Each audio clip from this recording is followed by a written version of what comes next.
sobre as origens de onde vem a seiva para a oliveira.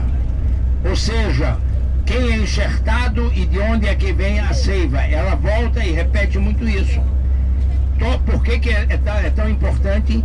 Porque nós vamos ver que até 1948 ninguém entendia, não tínhamos uma explicação boa por que a igreja valoriza a vida celibatária. Até que descobriram os escritos dos essênios e a gente começou a entender.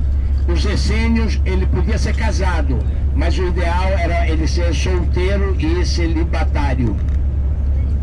Os essênios, eles viviam em comunidade, não tinham propriedade privada. Exatamente como no Atos dos Apóstolos você vai encontrar o que eu estou falando. Ou seja, todos os bens vão para a comunidade. Quem lembra a história de Ananias e Safira? Eu. Somente 3 pessoas respondem. Gente, outra vez a pergunta. Do fundão, quem lembra a história de Ananias e Safira? Eita, agora todo mundo de repente lembrou. Que bom. Eu estou despertando a memória aqui adormecida do fundão. Então a Safira e Ananias, quem queria entrar na comunidade, queria entrar na salvação, ele tinha que doar os bens dele para a comunidade. A gente vê que a antítese, o contrário de Safira e Ananias, vai ser aquele jovem que chega para Jesus e diz: Jesus, como posso eu ganhar a salvação? E Jesus diz: vai, vende o que você tem.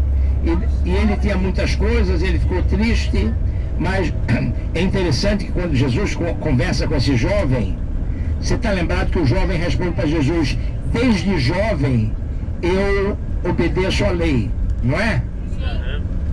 Aí Jesus fala: bem sabes. E Jesus não fala 10 mandamentos. Quantos mandamentos Jesus fala nesse trecho?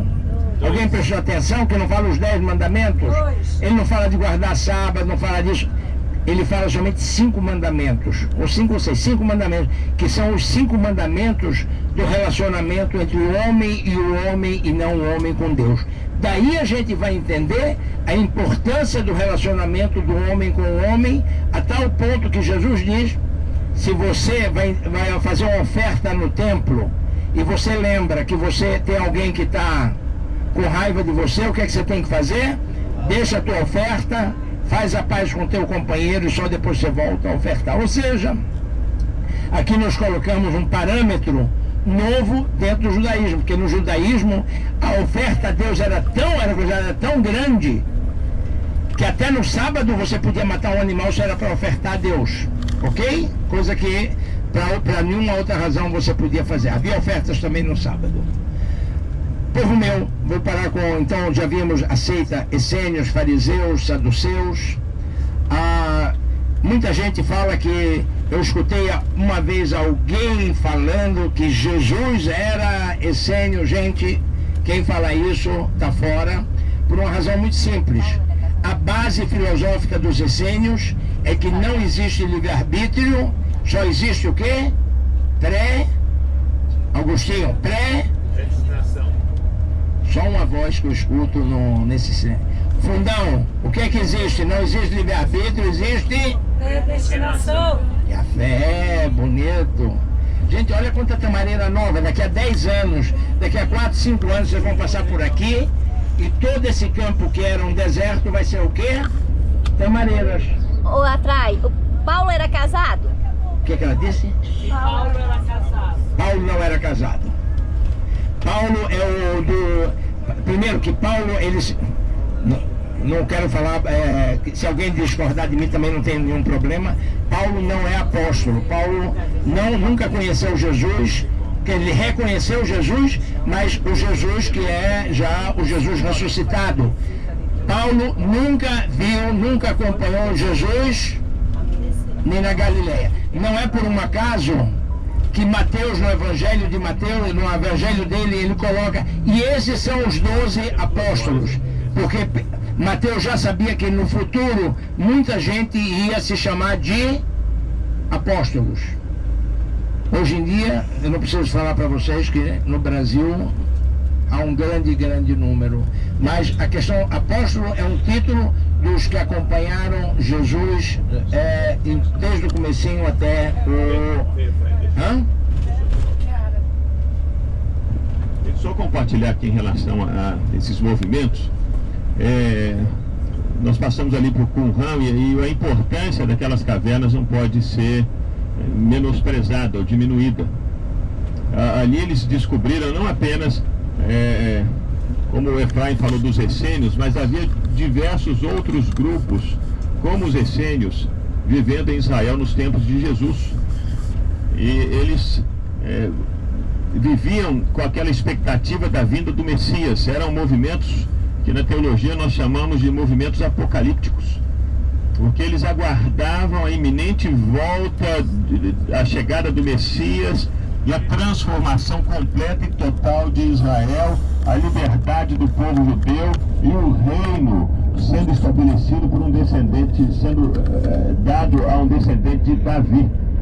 Em Qumran, portanto, havia um desses grupos. Hoje existe uma discussão se eles eram essênios ou eram parecidos com essênios.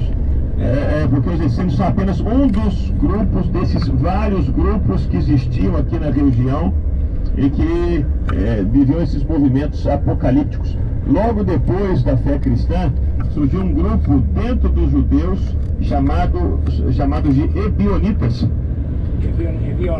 E depois você pode pesquisar um pouco mais o que são os Ebionitas. São uma das primeiras heresias a nascerem dentro da igreja cristã, porque eles não acreditavam que Jesus era Deus.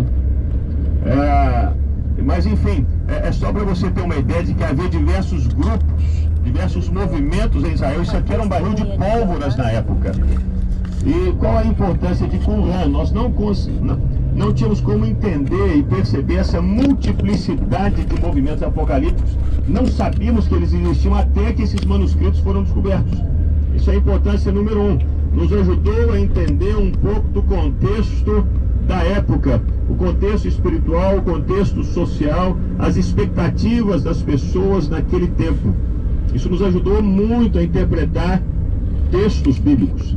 O segundo ponto, porque esses manuscritos são importantes, porque até 100 anos atrás, alguns estudiosos questionavam a veracidade do Antigo Testamento. E a pergunta deles era: será que esse livro de Isaías que temos hoje é o mesmo que Isaías escreveu, o mesmo que Jesus lia?